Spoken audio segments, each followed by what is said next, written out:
thing with Epstein's list. It's like, what the hell are these Republicans doing? Oh, I saw you give out the list. I saw you make news this morning about that. I got to get to that. Yeah. You say that the FBI has Epstein's list. They're sitting on it.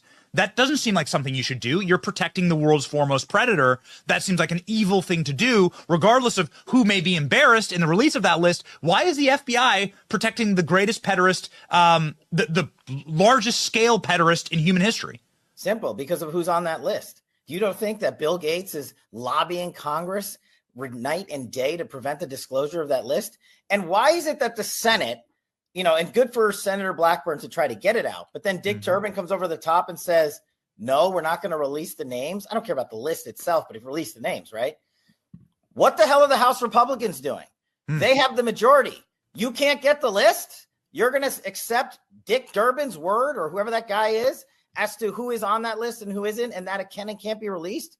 Put on your big boy pants and let us know who the pedophiles are. We have an election coming up, and we need to adjudicate this matter at the polls. God knows the FBI and DOJ aren't going to do anything, but how? Yeah, Cash. Put on your big boy pants. Release the list. It's all right. Release the list. Not letting it go. Ever. Welcome to Faith, Fiction, and Folklore, or as we like to call it, the Triad Podcast, where we try not to mess the podcast up, which we've done once already. And I mean royally effed it up. That's about 45 minutes where somebody was going, why isn't Gary talking? Or that weird guy in the blazer talking.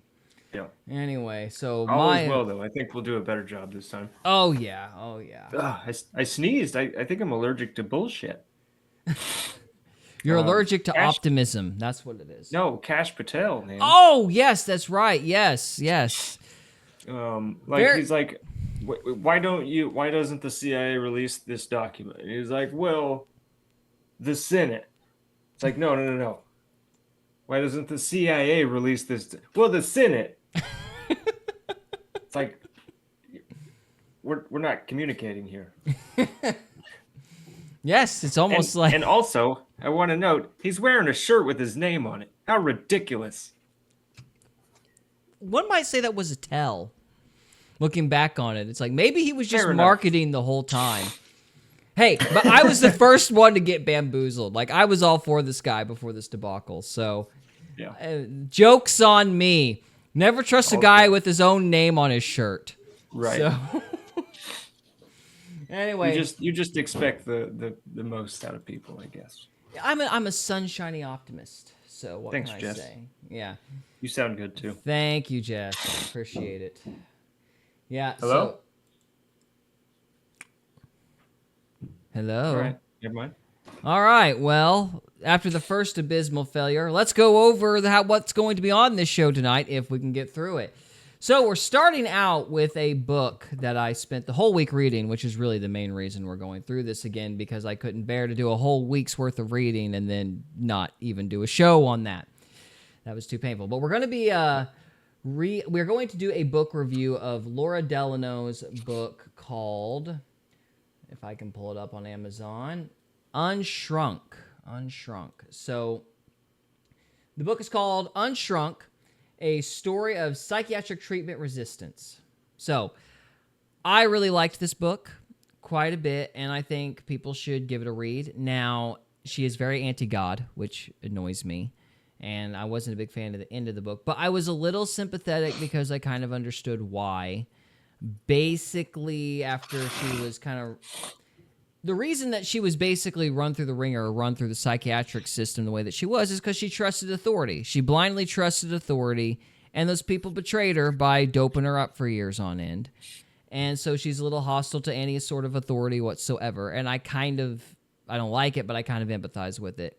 And I think the book is very valuable for people to read because it basically details what somebody who goes through all those treatments, what their experience is, because you hear about this stuff on statistics, like so many people had bad reactions to psychiatric drugs or blah blah blah, and they're just numbers. But when you actually hear somebody's account and they actually go into detail, then you get a real true, in-depth, better understanding of why these drugs are a problem, why SSRIs are a problem, why the chemical theory regarding depression is a problem. So yeah, I think getting invested in a person's story is probably one of the best ways to articulate the issue. So I highly recommend this book. And let me read this blurb here. An unsparing account. What makes Unshrunk so valuable is not that Miss Delano's mental health struggles are unusual, just the opposite. Her experience is depressingly commonplace in the 21st century America, as are the solutions she was offered. Yet only rarely are these struggles described with such insight and self-awareness. That's Carl Elliott from the Wall Street Journal. So I highly recommend this book, just to kind of, I guess, advertise for it a little bit. She did an interview with Tucker Carlson, and we've got a segment here where she talks about the side effects of SSRIs, and we will jump into that. Unless, Cody, you have any thoughts on the subject? Not yet. Not yet. Okay, well, we'll just jump right into it then. Cool, man. So mysterious to us how it works, and to think that, you know, we're going to put in this synthetic psychoactive chemical. We're going to put it into your body. It's going to course through your bloodstream potentially for the rest of your life. To be so disregarding of what the long-term consequences of that might be, especially when you're putting a kid on this, it's one of the most horrible crises of our time, I think.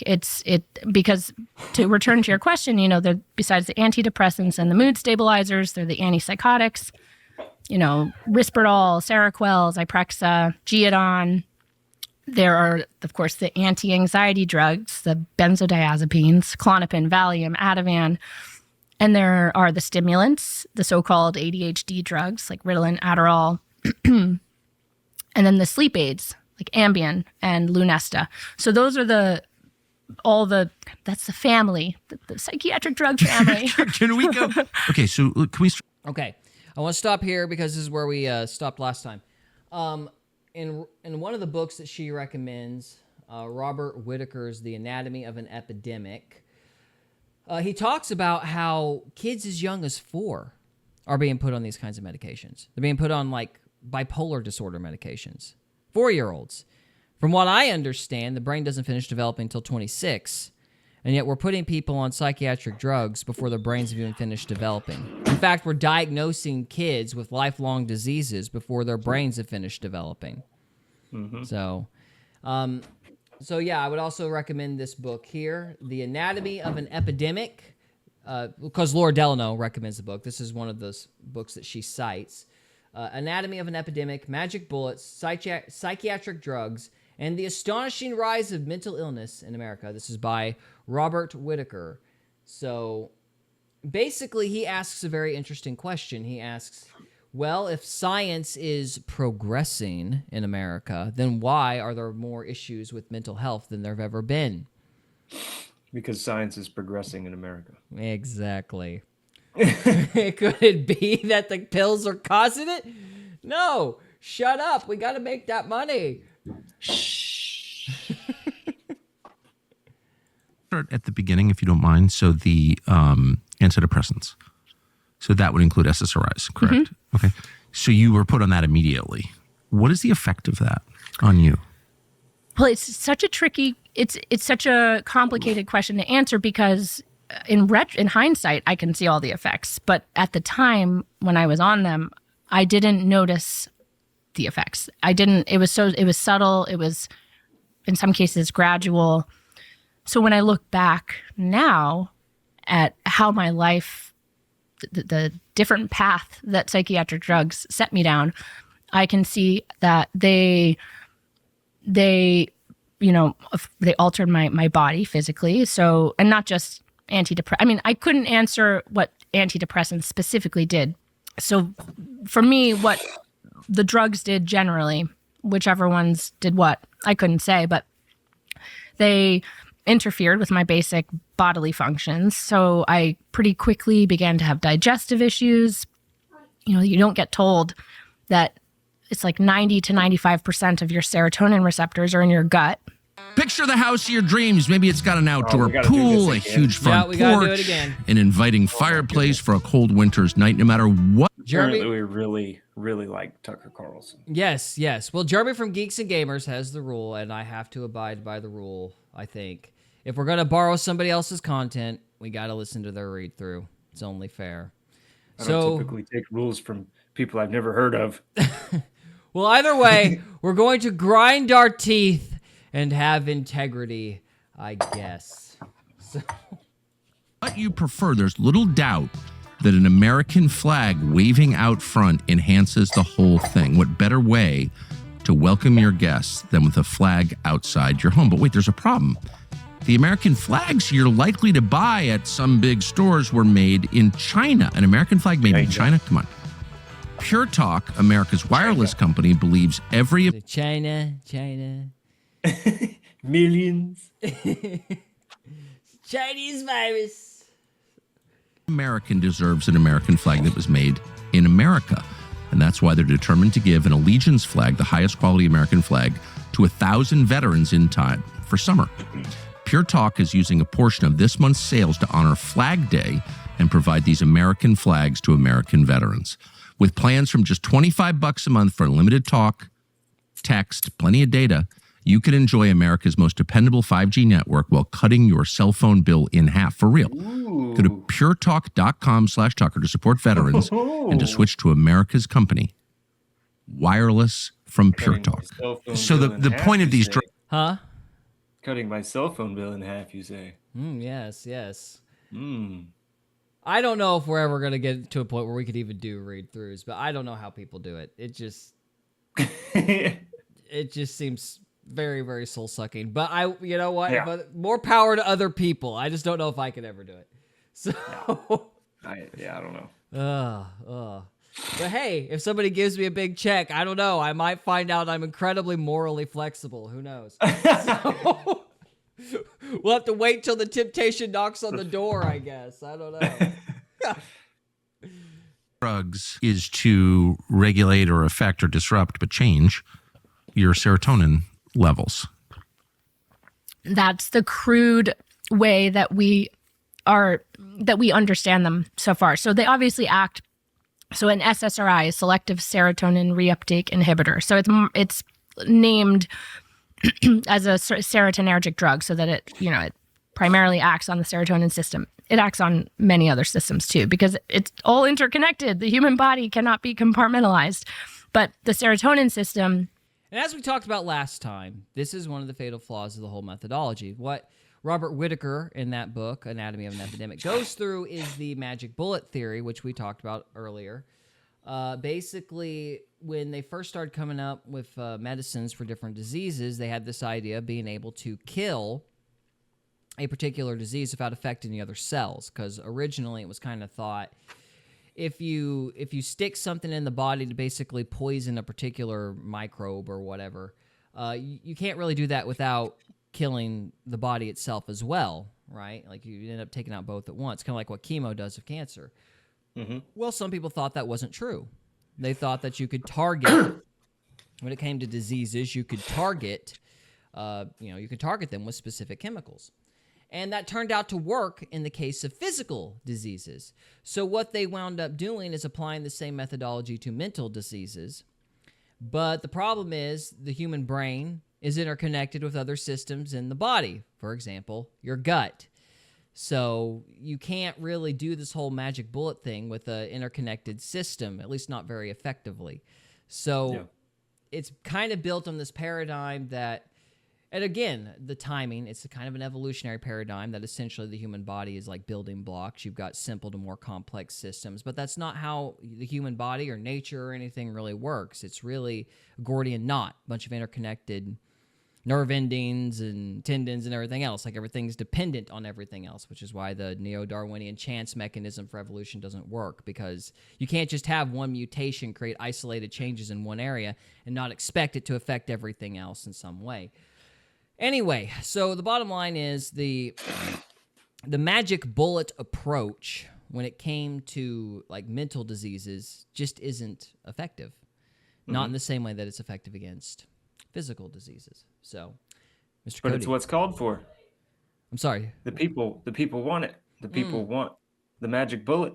We talked about earlier how nobody heard it because we suck. Because I suck. Yeah. I'm the producer. I suck.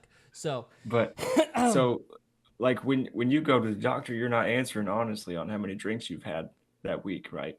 So you're always going to hide the thing that's killing you from your doctor. Because you don't want to handle the pain, like we talked about earlier. You want to numb the pain and not acknowledge it. And then so you have to have this magic bullet to come in and make you feel better, but you're actually not better because you won't deal with the problem at hand. Right. Well, think about how dreary that worldview must be. Because for them, it's I've been there. It's terrible. Yeah. Well, in their worldview, your thoughts aren't your thoughts. It's just chemicals. It's all just chemicals. Yeah. So nothing's real. Everything's inherently biological. One of the accounts that she gives in her book is when she's given a speech to a bunch of psychologists. She says, one of the scientists challenges her by saying, we are biological beings. And therefore, since we are biological beings, our problems must be biological.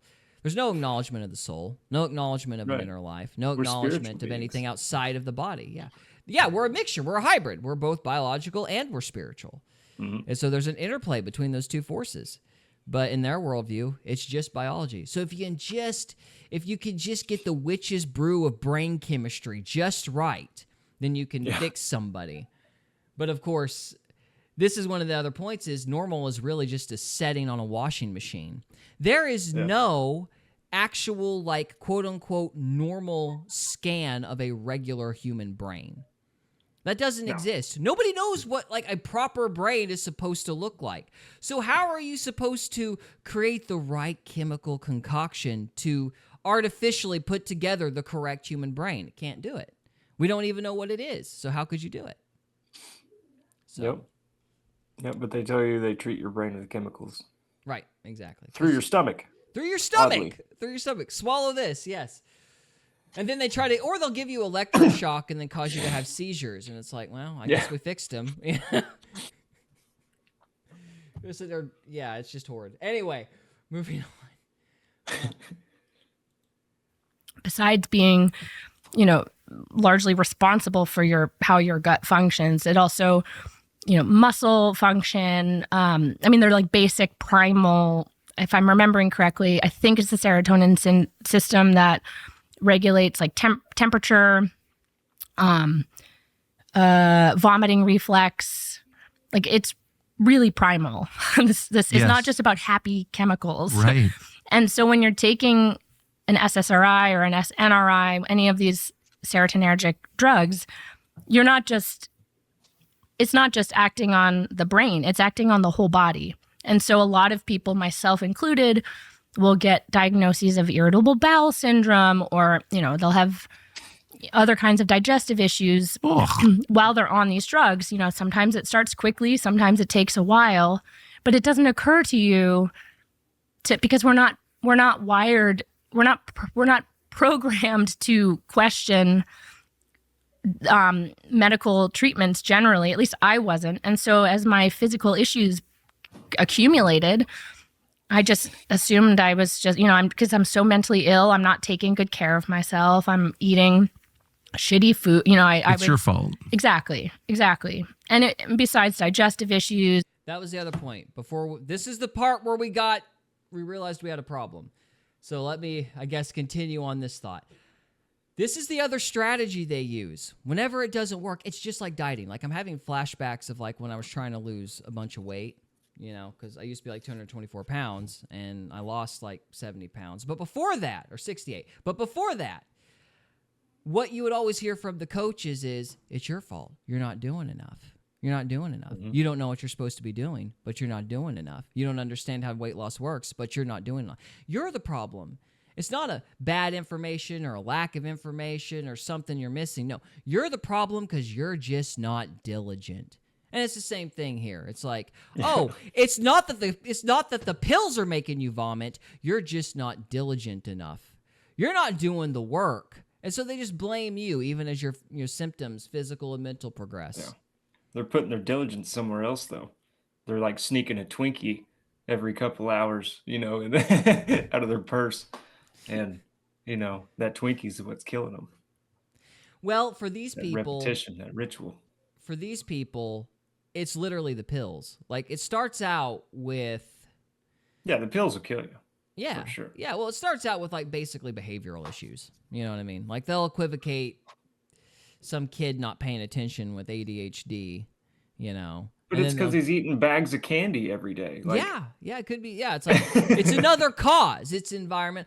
Well, like, I've told this story before, I think, on the podcast, but,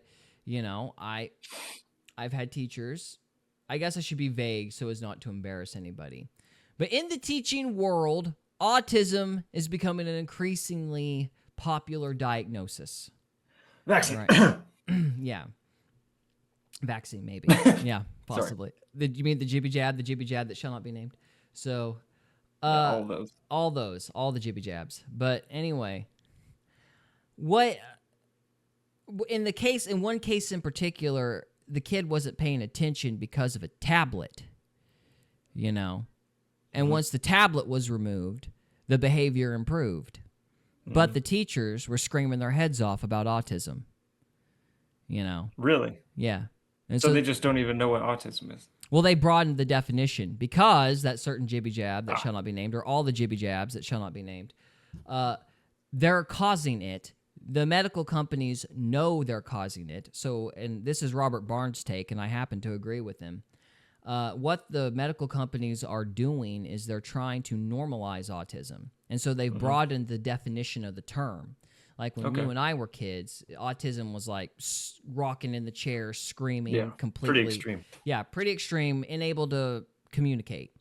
That's not what it means anymore. Autism is more closely aligned with like ADHD now. Like it's that broad. And so they're over-diagnosing so as to normalize autism in and of itself. So parents don't go, well, wait a minute. Everything was fine until this jibby jab. Maybe I should sue a certain company that gave me the jibby jab. And they're going, no, you can't because they have vaccine immunity. Right. You can't blame us. This is normal. See? So it's just, nefarious companies trying to dodge a bullet. Yeah. But in the case of ADHD, for example, they would sit there and they, back in the 90s, they would, say a kid was hyperactive or whatever. They give them Ritalin or some other drug. They still do. Yeah. And then that drug caused symptoms that were similar through the DSMs. Yeah. It's like, wait, what? Ritalin is one carbon atom away from meth, and you give it to kids, and it makes them little psychopaths? Weird. Shush, shut up.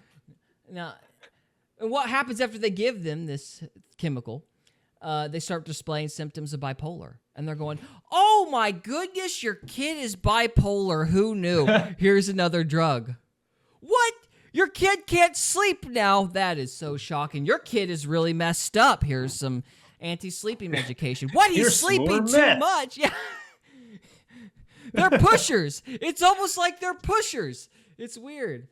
Only instead of advertising to the kids, they're advertising to the parents. And it's all okay because... You want to avoid your responsibility as a parent and quiet your kid down and still feed him crap so he won't throw a fit? Here's some meth. Oh, you mean your kids misbehaved because you didn't spank them? Here's some meth. But we're not supposed to say that. I don't know what you're talking about. Mm-hmm. Yeah. So, anyway... So yeah, that's the game now. Is it's like you just make somebody sicker and sicker, and you create permanent patients. It's a wonderful economic model. Wonderful. Yep. So it is. Anyway, it's kind of sad. I'm depressed. I'm gonna go to bed now. Well, you need a pill. Don't forget. I need some meth. Yes, you need some meth, and then you need another like Zoloft or something to get down from the meth. It's all got to be balanced. You just get that stew right, Cody. Yeah. So you gotta get possessed by the correct amount of demons. Sure. Demons, chemicals. Yeah, it's probably all the same. It is. we'll have to explore this, but another folklore topic is there's some people that say there's like some correlation between demons and meth. Like meth is like equivocated with sorcery. I don't know how that totally works. get behind that. I mean, the Nazis used it. They were into all that esoteric shit. So I'm sure it's been around forever, dude. Yeah, I've seen like books about it in like church and stuff, but I have no idea what it is because I haven't actually read those books. But that's, even if that's not true, it's like, you know, the idea is though, you're not you because you're taking all this stuff and who knows what it's doing to you. So I've never done it, but I've heard that it's the fastest route to demon possession. Like it's like you know that Bible verse that talks about whenever you get rid of the demons and the house is swept clean. Mhm. It's like meth cleans the house and invites the demons in.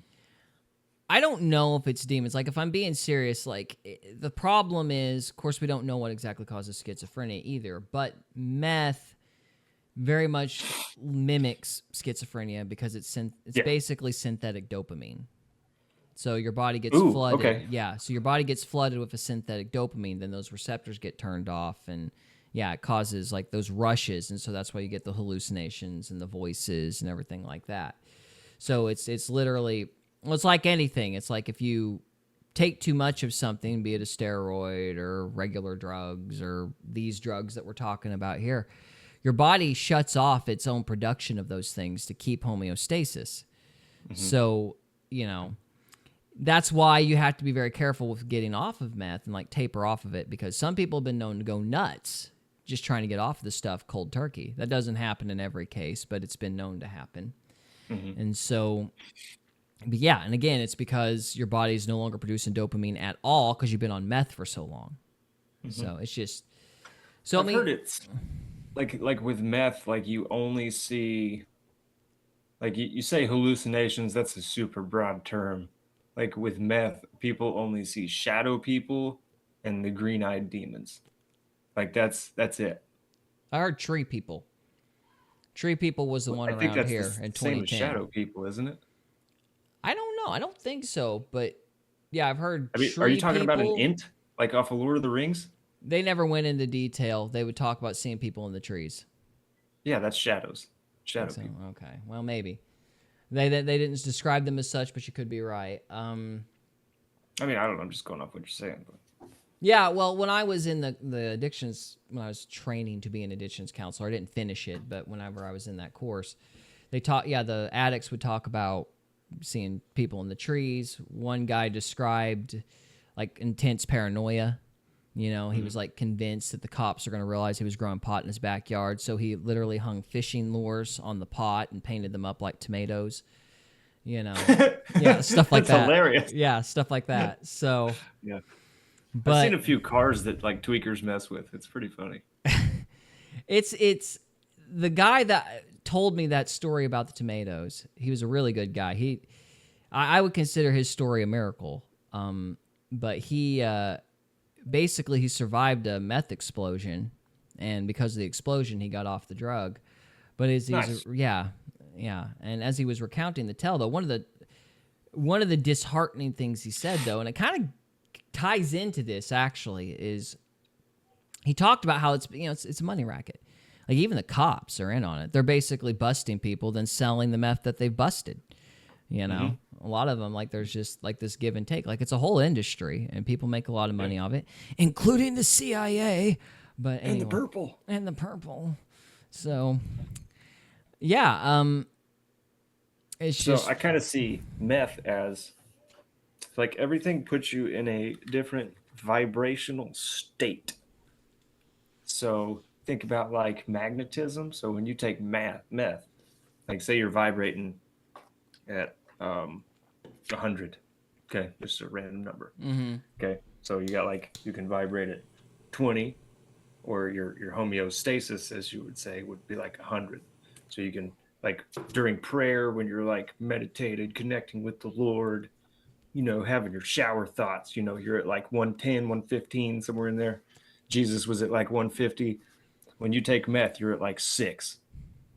Mm-hmm. And so you're attracting those negatively vibrating entities.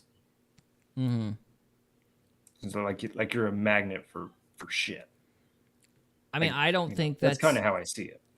What I know about it is it's basically, it's literally just like any other. It doesn't matter for steroids. It doesn't matter what it is. Your body produces a certain amount of stuff.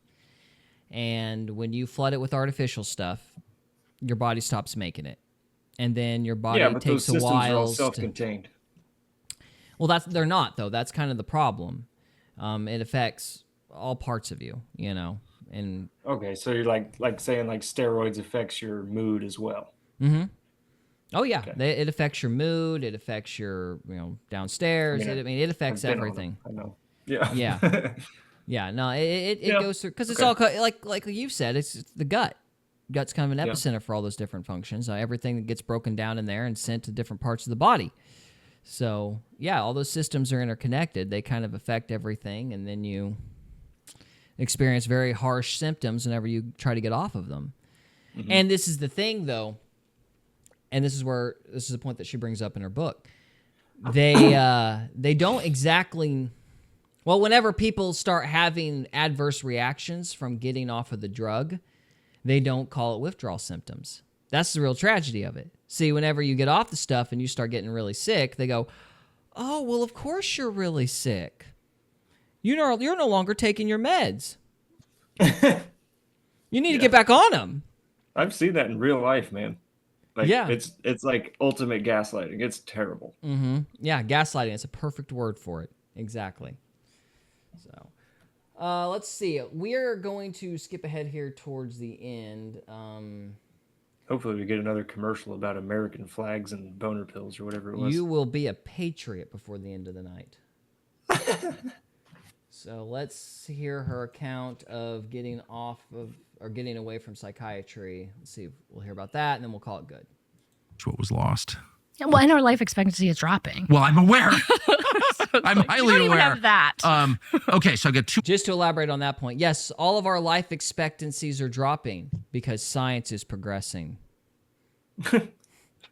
More big questions for you. The first is, how did you go from being like damaged to the point of attempting suicide repeatedly, like the most damage you can be and still be alive, to being someone with, I can say, having interviewed thousands of people, a person of unusual wisdom, truly unusual wisdom. How did that happen? Like, what was the moment where you set upon the path of liberation? Well, I think so. My turning point when I realized like this industry doesn't have my answers happened when I was 27. It was 2010. Just months of just unfolding dysfunction and craziness. And I found myself in a substance abuse day program because I had decided to quit drinking, specifically because I had been convinced that maybe the reason why all these meds weren't helping me was because I was getting shit-faced every night. And if I... Wait, so the booze was getting in the way of the pills? Yeah. I mean, they were making, which was true. Yes, this is true. The booze was complicating things. But of course, the booze was also what was keeping me alive. Like, ironically, getting drunk was the one thing that kept me from killing myself for literally years, because at least I didn't care how messed up my life was. So I had been very resistant to quitting drinking for that reason. So again, let's absorb the irony of that. She was self-medicating from her medication. So she's insane. Oh my goodness. Yeah.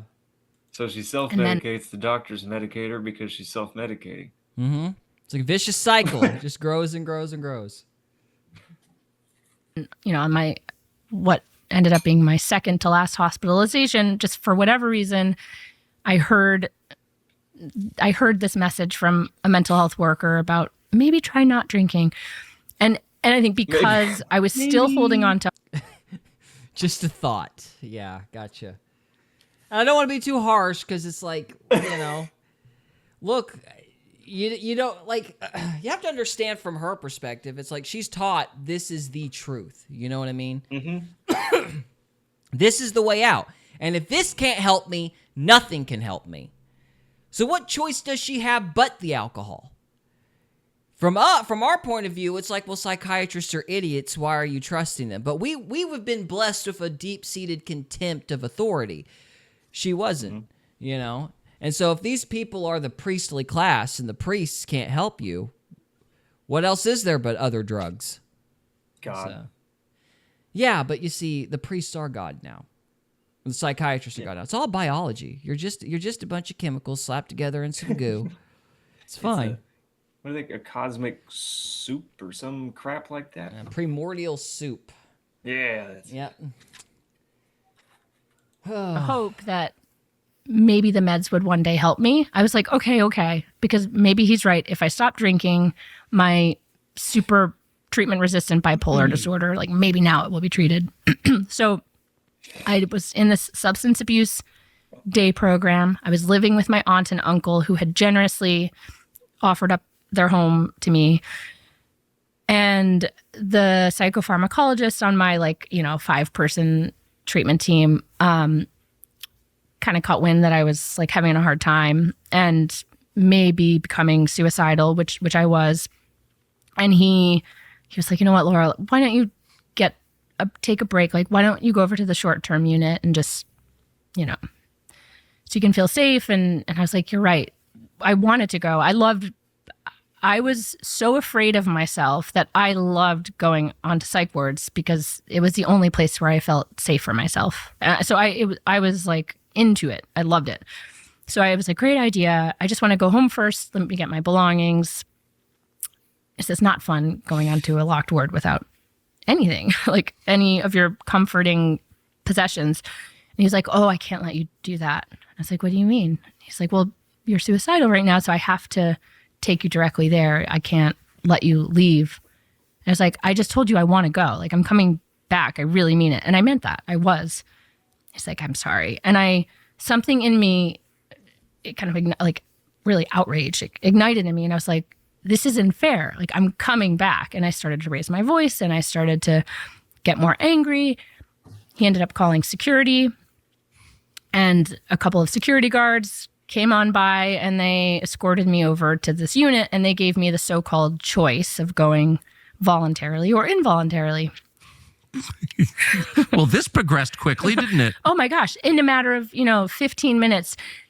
And never in my wildest dreams had I ever considered that I might once be faced with this kind of situation, because I had been this good little mental patient for so many years, doing everything my doctor said, always saying yes, taking my meds as prescribed. It's like so diligent and good at what I was doing as a patient. And now here I was, non-compliant. And that recognition that my psychiatrist had the power to strip me of my civil liberties and incarcerate me on a unit, stripping me of my right to fresh air and freedom, dislodged this like deep, deep faith that I had always had. Not at the very beginning, but from age 18 on, that I had in this system. And I had 2 more experiences like that where I was, made to take a drug that I didn't want to take. And then after I had been discharged from that, what would be my last hospitalization, I slept through a therapy appointment because I was so tranquilized by that drug. And my therapist called the cops to do a wellness check on me, which I talk about in the book. Those 3 experiences with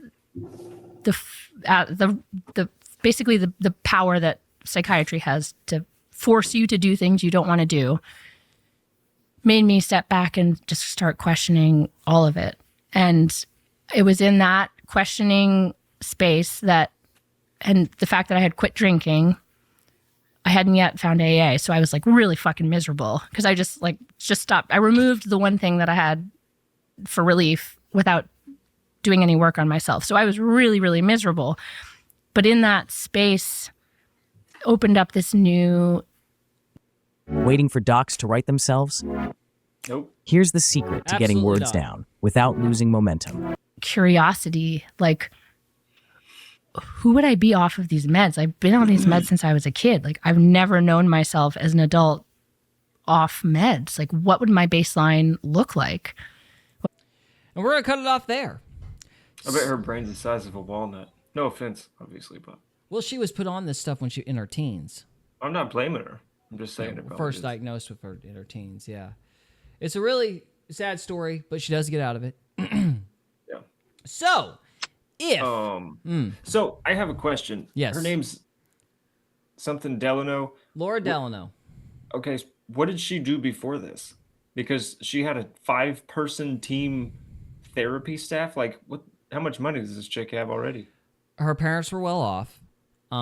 She didn't have a 5-person team medical staff. She was going in and out of psych wards for years. And, yeah, her parents had basically paid for her therapy for forever. So, Oh, okay. yeah. So they were substantiating the problem. I don't know.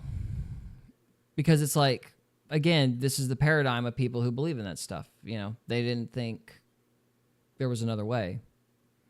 And these aren't... I mean, you can't protect, like, people with addictions, like, especially drinking, like, you can't protect them. It's enabling. Her Like, issues... if you take care of them, it just enables them. Well, like, her you issues have to throw didn't them out on their ass. Her issues didn't start with the drinking. Her issues started with a kind of a, I guess you would call it a panic attack when she was a teenager.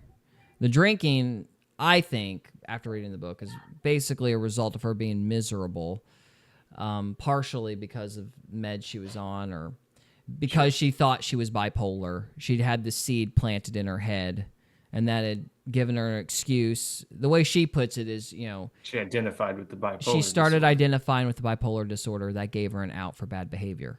Yeah. Which is...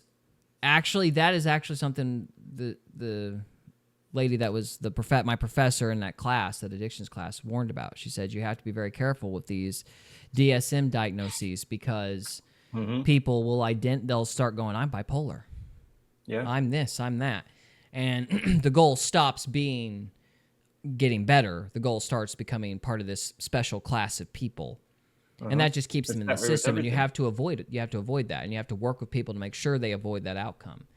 But, you know, not all these psychiatrists and psychologists were as perceptive as my professor. So, Yeah. you know, they kind of indulge the identifying with the mental illness. I mean, I think identity is like the core of all problems. There might be some truth to that, Cody. Like even I think Jesus you might be said, right. like what I was saying earlier with this, how you do things ritually. Like if you eat 2 Twinkies out of your purse and don't tell anybody every day, like you're identifying as a Twinkie eater, you know, because you've made it a ritual. And the guilt from that is what hurts you. And like Jesus, he was very much against Christianity wasn't even a thing when Jesus was around, right? You get all these people wanting to identify as Christians. Why? So, like, it's the identity. I don't know if I would apply it to everything. I do think that you're right in the sense that our culture is way too obsessed with things like finding yourself, which I always thought was like the stupidest statement in the world. I never even understood what it meant. It was like, find myself. Well, I'll just look in the mirror. Like, what are you talking about, finding myself? I mean, I don't know what that means exactly. I mean, I'm just Gary. How would I know if I was anything else? You know, it never, the setup, the paradigm never made any sense to me. But a lot of people will sit there and go, well, I've got to find myself, which what that translates into is I got to find the clique I fit into. And so they'll start going, well, I'm a goth. I'm gay. I'm this. I'm that. Yeah, it's an excuse to indulge tribalism. Yeah, it's the sound of silence. It's like your echo chamber, you know, like I'm part of this group and that's my identity. That's what I identify as. And it becomes an excuse for bad behavior. I can do this because I'm them and they're them. You know, they're the they, the mysterious they, or the mysterious other, or whatever. You know, tribalism. Sure. So, anyway, yeah. Indeed. So before we wrap up, I want to go back and recommend her book. So the book is Unshrunk, a story of psychiatric treatment resistance by Laura Delano. Highly recommend it. And The other books that I wanted to recommend on this topic is Anatomy of an Epidemic, Magic Bullets, Psychiatric Drugs, and The Astonishing Rise of Mental Illness in America by Richard Whittaker.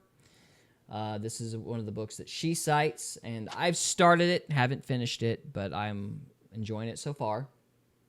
And then we've talked about this book before, The Amazing Journey into the Psychotic Mind. Breaking the Spell of the Ivory Tower by Jerry Marzinski and Sherry Sweeney. This goes into the question of whether or not schizophrenia is what we think it is. So, I highly recommend those 3 books.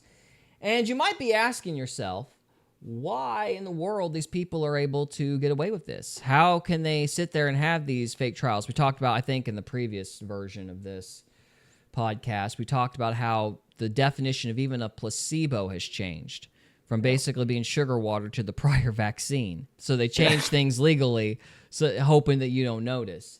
Well, how are they able to get away with this kinds of trickery? Well, if you look at the way that they lobby, this is for the year 2025. So far, the pharmaceutical industry has spent $120 million just on lobbying. Boys and girls. Let's see what Jeremiah said. Yeah. Jeremiah's in the chat. He said, and they were first called Christians in Antioch, Acts 11. Christian just means little Christs. It began as a pejorative, but it was embraced by believers because, in a sense, little Christ are what we're supposed to be. He is absolutely right. Yeah, that is correct. Sure, but Jesus wouldn't identify with a group, is the point I was trying to make. He was very against groupthink. I don't know about that. observed. I don't know about that. But we're supposed to, the point is we're supposed to have our identity in God. We're supposed to have our identity in Christ. We're supposed to be trying to become like Christ, you know? Yeah, we're nothing but a conduit for God's will, right? Well, we're supposed to do the right thing. Try to do the right thing. Try to be better people. We know what right and wrong is. We know what what morality is, and we know what a good person, generically speaking, is supposed to be like, and we're supposed to strive for that. We're supposed to be like Christ. Because what's your definition of a good person? Because then you're to be like Christ, which means reading the Bible. Okay. Yeah. So Christ is your definition of a good person? Christ is the paragon we're supposed to be chasing. Is Christ your definition of a good person? Christ is God. So if he were a person, he would be the good person, wouldn't he? Jesus, it's a yes or no question. No, is it's Christ not. Your definition No, it's not. Of a good person? Because he's both God and man. There's nuance there. Oh, my goodness. And here we go arguing about the Trinity again. You can't even answer a yes or no question. Because it's a lawyer's question that's trying to dodge nuance. So, no. Yes, it is. Nuance is... Christ was a man, and he was the good person. So, yes, we should. But he said he wasn't. Yes, he did. Yes, he said, why do you call me good? Only the Father's good. He was implying that he's God. Okay, we're gonna sit here. We are gonna sit here and argue about this again. Do you want to? We could stay here for 20 minutes if you want to, Cody. I am more than happy to chase this rabbit with you. So, be forewarned. Read Jeremiah's comments if you would, good sir. All right. He identified as a Jew from the seed of Abraham, the fulfillment of the promise. Yes. He is good because he is God. See, there you are, Cody. Right there. See, you and Jeremiah are the arbiters of truth, my friend. The Bible is truth. Thank you very much. It's the word.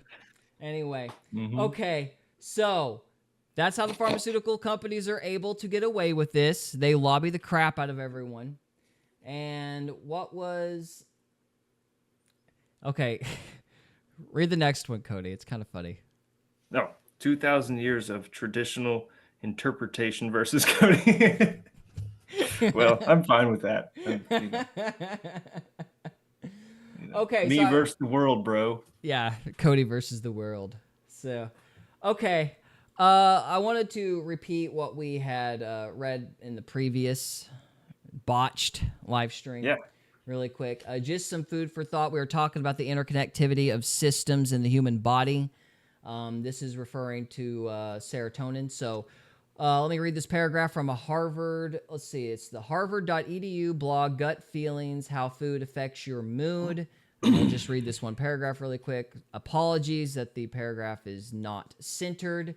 But anyway, when we consider the connection between the brain and the gut, it's important to know that many serotonin receptors are located in the gut. In the relatively new field of nutritional psychology, we help patients understand how gut health and diet can positively or negatively affect their mood. When someone is prescribed an antidepressant, such as a selective serotonin reuptake inhibitor, an SSRI, the most common side effects are gut-related. And many people temporarily experience nausea, diarrhea, or gastrointestinal problems. There is anatomical and physiological two-way communication between the gut and the brain via the vagus nerve. The gut-brain axis offers us greater understanding of the connection between diet and disease, including depression and anxiety. And one study that was brought up in Laura Delano's book is this study right here. This is the abstract for it. And let me read this last bit here.